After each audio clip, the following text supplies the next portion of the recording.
पाकिस्तानच्या बेळात लपून बसलेल्या 100हून अधिक दहशतवाद्यांचा खात्मा। तिन्ही सैन्य दलाच्या संयुक्त पत्रकार परिषदेत कारवाईचे पुरावे सादर। पाकिस्तानच्या 35 ते 40 सैनिकांचाही मृत्यू। पाकिस्तानची काही लढाऊ विमानं भारतीय हवाई दलाने हाणून पाडली याची पुष्टी। विशिष्ट आकडा सांगण्यास मात्र तुर्तास नकार।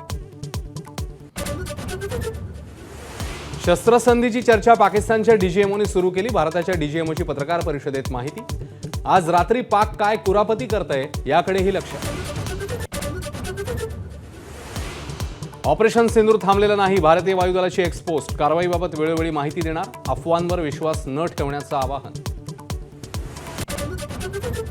पाकिस्तानने शस्त्रसंधीचं उल्लंघन केल्यास सडेतोड उत्तर द्या। लष्कर प्रमुख उपेंद्र द्विवेदींच्या सूचना। कमांडर्सना अधिकार बहाल। काश्मीरसाठी कोणाच्याही मध्यस्थीची गरज नाही। भारताने भूमिका स्पष्ट केल्याची सूत्रांची माहिती। पीओके परत मिळवणं हेच ध्येय असल्याचं जाहीर।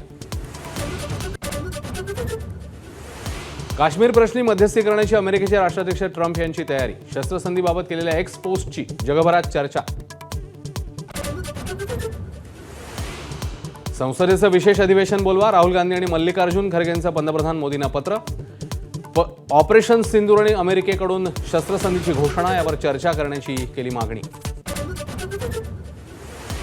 मुंबई अहमदाबाद महामार्गावर मनोर ते चिल्लर फाट्यादरम्यान प्रचंड वाहतूक कोंडी। उड्डाणपुलाच्या कामामुळे 5 ते 6 किलोमीटरच्या रांगा।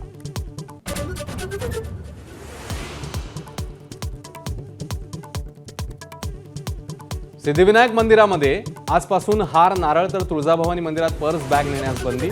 शिर्डीच्या साई मंदिरात फुलं आणि हार स्कॅन होणार। भारत पाक तणावाच्या पार्श्वभूमीवर खबरदारीचं पाऊल। येत्या 16 किंवा 17 तारखेपासून पुन्हा सुरू होऊ शकतात आयपीएल सामने। 30 मे किंवा 1 जूनला होणार अंतिम सामना। सूत्रांची माहिती।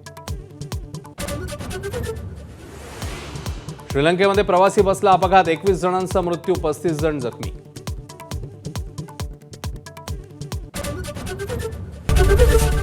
एबीपी माझा, उघडा डोळे बघा नीट।